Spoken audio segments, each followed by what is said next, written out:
10นิสัยที่จะทำให้คุณรวยขึ้นผมมีบทความที่น่าสนใจมากนะครับจากเว็บไซต์ medium.com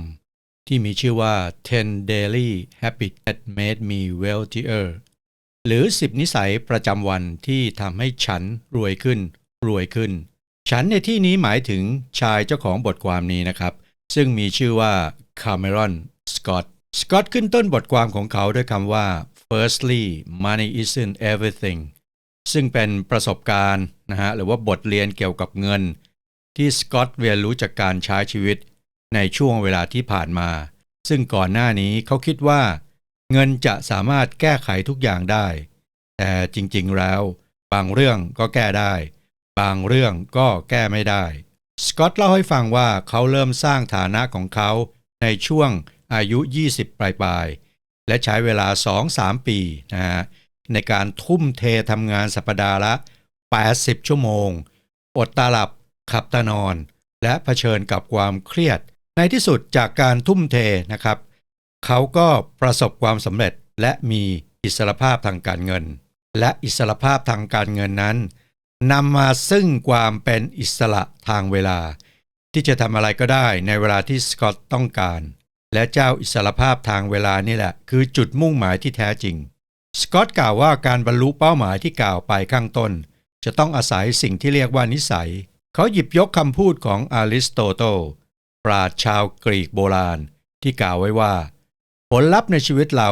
เกิดขึ้นจากสิ่งที่เราทำซ้ำความยอดเยี่ยมไม่ใช่แค่การลงมือทำแต่เป็นการลงมือทำซ้ำๆที่เรียกว่านิสัยและเจ้านิสัยนี่แหละที่ในที่สุดพาเขาสู่ความสำเร็จทางการเงินและมีอิสรภาพทางเวลานิสัยที่สกอตพูดถึงคือนิสัย10นิสัยที่เขาพัฒนาขึ้นมาซึ่งมีผลอย่างมากต่อการสร้างความมีอิสรภาพทางการเงินและอิสรภาพทางเวลาบางนิสัยก็ดูเหมือนเป็นนิสัยที่พิลึกพิลั่นพอสมควรแต่มันจะพิลึกพิลั่นอย่างไรมาติดตามกันต่อนะครับมาเริ่มที่นิสัยที่1นิสัยที่1ก็คืออาบน้ำเย็นๆเป็นไงครับแค่นิสัยแรกก็งงแล้วว่าอาบน้ำเย็นๆมันมาเกี่ยวอะไรด้วยสกอตบอกว่าเขาอาบน้ำที่เย็นสุดๆในทุกเช้าเพราะมันทำให้เขารู้สึกสดใสและมีพลังคล้ายกับการซัดกาแฟเอสเปรสโซ่บวกกับการนั่งสมาธินอกจากนั้นเขาพบว่ามีงานวิจัยที่ระบุว่าการอาบน้ำเย็นจะทำให้สมองหลั่งสารโดพามีนและอะดรีนาลีนหรือสารแห่งความสุขเป็นเวลาหลายชั่วโมงสารเหล่านี้จะช่วยให้เราต้องการทำอะไรต่ออะไรให้สำเร็จและที่เด็ดสุดๆก็คือจริงๆแล้วไม่มีใครหรอกที่อยากอาบน้ำที่เย็นสุดๆการที่บังคับให้ตนเองฝืนในสิ่งที่ไม่อยากทำมันคือการฝึกในการนำตัวเองออกจากคอมฟอร์ตโซนนั่นเองเมื่อเราเริ่มต้นวันใหม่ด้วยการฝึกการพาตัวเองออกนอกคอมฟอร์ตโซนมันก็คือการเตรียมความพร้อมรับการเติบโตในชีวิตนิสัยที่2ทำสมาธิทุกวันสกอตบอกว่าตัวเขาเองเริ่มฝึกสมาธิตั้งแต่อายุ19ปีเพื่อพาตัวเองให้พ้นจากความกังวลจากการเริ่มต้นชีวิตนักศึกษาในมหาวิทยาลัยการทำสมาธิทำให้เขาสามารถควบคุมจิตใจได้ดีความเครียดน้อยลงและมีการโฟกัสที่ยอดเยี่ยมสกอตบอกว่าเขาจะทำสมาธิทันทีหลังอาบน้ำเย็นเพื่อให้เกิดเป็นนิสัยในการทำสมาธินิสัยที่3ดื่มกาแฟดีๆสักแก้วสกอตเชื่อว่าการดื่มกาแฟที่มีคุณภาพดีสดๆมีประโยชน์ต่อสุขภาพทั้งสุขภาพจิตและสุขภาพกายดังนั้นกาแฟจึงเป็นที่นิยมของผู้คนทั่วโลกนิสัยที่4บริโภคเกลือทะเลหรือเกลือหิมาลายันเวลาที่สกอตดื่มกาแฟเขาจะเติมเกลือทะเลหรือเกลือหิมาลายันลงไปในกาแฟเล็กน้อยจะทำให้เขามีพลังเพราะเขาเชื่อว่าเกลือทะเลหรือเกลือหิมาลายันมีสารอาหารหรือมีเกลือแร่ที่มีประโยชน์ต่อร่างกายนิสัยที่5อ่านหนังสือดีๆและนำสิ่งที่อ่านไปทำจริงๆด้วยสกอตเชื่อว่าการลงทุนที่สุดยอดที่สุดคือการลงทุนหาหนังสือดีๆมาอ่านเพื่อเพิ่มพูนความรู้ด้วยการอ่านต่อจากนั้นสร้างทักษะที่ได้จากการอ่านโดยการนำความรู้เหล่านั้นไปลงมือทำสกอตอ่านหนังสือเป็นร้อยๆเล่มไม่ว่าจะเป็นหนังสือเกี่ยวกับการตลาดการขายธุรกิจการพัฒนาตนเองและการเพิ่มผลผลิตส่งผลให้เขาเกิดไอเดียดีๆมากมายต่อจากนั้นเขาก็นำความรู้ไปลงมือท เพื่อหาสิ่งที่เวิร์กสำหรับเขาในทุกๆวันสกอตพยายามที่จะอ่านหนังสือให้ได้อย่างน้อยวันละ30นาทีถ้าไม่อ่านหนังสือเขาก็จะอ่านบทความในบล็อกหรือฟังพอดแคสต์หรือคลิปวิดีโอที่ให้ความรู้นิสัยที่6เดินให้ได้วันละ19,000เวลาส่วนใหญ่ของคนคนหนึ่งในโลกยุคปัจจุบันจะถูกใช้ไปในการทำงานในการทำธุรกิจในการประกอบอาชีพซึ่งอาจจะต้องนั่งอยู่กับโต๊ะทำงานเป็นเวลานานหลายชั่วโมงต่อวันและสิ่งนี้จะก่อให้เกิดปัญหากับเราเพราะร่างกายเราไม่ค่อยได้เคลื่อนไหวหากเป็นแบบนี้เป็นระยะเวลานานๆจะก่อให้เกิดปัญหาสุขภาพได้ซึ่งแน่นอนจะไม่ดีต่อการใช้ชีวิตของเราในอนาคตสกอตแนะนำว่าเพื่อเป็นการป้องกันไม่ให้เกิดเหตุการณ์ดังกล่าวในวันหนึ่งเราควรจะเดินอย่างน้อย19,000ซึ่งดูเหมือนจะเยอะมากเลยเจ้า19,000เนี่ยแต่ถ้าหากเราวางแผนการเดินโดยแบ่งเป็นช่วงๆเช่นเดินตอนเช้าสัก20นาทีในขณะเดียวกันก็รับแสงแดดอ่อนๆจากพระอาทิตย์ด้วยกลางวันก็จัดอีกสัก20นาทีหลังอาหารกลางวันและปิดท้ายด้วยการเดินสักครึ่งชั่วโมงในช่วงเย็นหลังจากเลิกงานสกอตพบว่า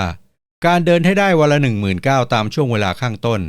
มีประโยชน์ต่อทั้งร่างกายและจิตใจของเขาแบบสุดๆที่สำคัญไอเดียดีๆมักจะผุดขึ้นมาตอนที่สกอตเดินออกกำลังกายนี่แหละบางครั้งสกอตก็ใช้เวลาเดินนี่แหละในการคิดและวางแผนเพราะเวลาเดินจิตใจเขาจะสงบมีสมาธิสามารถโฟกัสในการคิดได้อย่างดีเยี่ยมบางครั้งก็ใช้เวลาเดินในการหาความรู้เช่น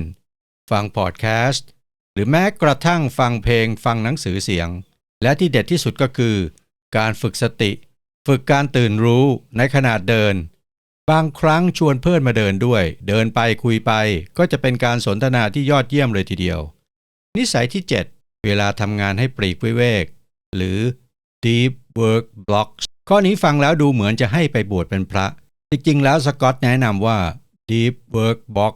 หรือการทำงานที่ปราศจากการถูกรบกวนในช่วงเวลาที่กำหนดไว้ยกตัวอย่างเช่นบิล เกตส์อาจจะมีช่วง1สัปดาห์ในแต่ละปีที่เขาปลีกวิเวกไปอยู่ในที่ที่ไม่มีสิ่งรบกวนเพื่อคิดไอเดียใหม่ๆซึ่งบิล เกตส์เรียกสัปดาห์นี้ว่า Think Week สกอตกล่าวว่าโลกในยุคดิจิทัลที่เต็มไปด้วยสิ่งรบกวนทำให้การทำงานแบบมีสมาธินั้นเป็นเรื่องที่เป็นไปได้ยากยกตัวอย่างเช่นในขณะทำงานก็จะมี Notify หรือเสียงแจ้งเตือนจากโซเชียลมีเดียมารบกวนเราเป็นต้นดังนั้นหากเราต้องการจะทำอะไรสำเร็จแบบเป็นชิ้นเป็นอันเราก็ต้องอาศัยสิ่งที่สกอตเรียกว่า Deep Work ตัวสกอตนั้นเขาจะจัดเวลาอย่างน้อย2ชั่วโมงที่จะไม่ให้มีอะไรเข้ามารบกวนเขาโดยเฉพาะมือถือเขาจะเปิดเป็นโหมด Airplane เพื่อไม่ให้มีอะไรเข้ามารบกวนเขาในช่วงเวลานี้เลยนิสัยที่8ออกกำลังสร้างกล้ามเนื้อ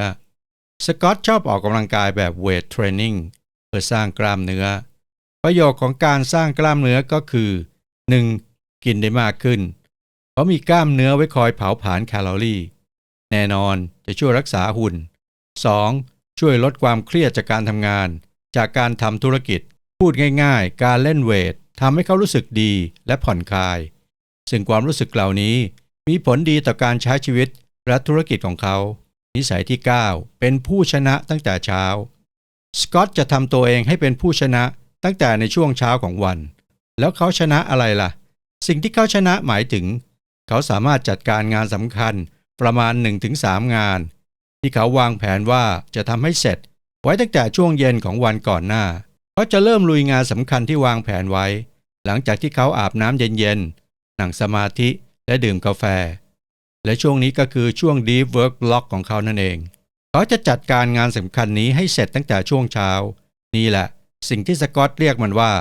เป็นผู้ชนะตั้งแต่เช้าเมื่อตอนเช้าเริ่มต้นด้วยการเป็นผู้ชนะวันนั้นทั้งวันก็จะเป็นวันแห่งผู้ชนะไปทั้งวันเพื่อทำงานที่เหลือ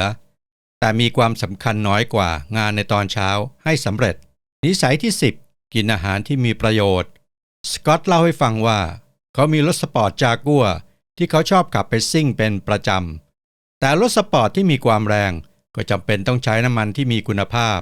ถ้าเติมน้ำมันที่ไม่มีคุณภาพรถจากัวก็จะไม่สามารถทำหน้าที่แบบจากัวได้คนที่มีคุณภาพก็เช่นเดียวกันก็ต้องกินอาหารที่มีคุณภาพมีประโยชน์ถ้ากินอาหารห่วยๆคนที่มีคุณภาพยังไงคุณภาพก็อาจจะลดลงได้ นี่คือ10นิสัยประจำวันของคาร์เมลอนสกอตต์ที่ทำให้เขาเปลี่ยนตนเองให้เป็นคนที่มีอิสรภาพทางการเงินซึ่งตามมาด้วยอิสรภาพทางเวลาซึ่งทำให้เขาสามารถทำในสิ่งที่เขาต้องการในเวลาที่เขาต้องการได้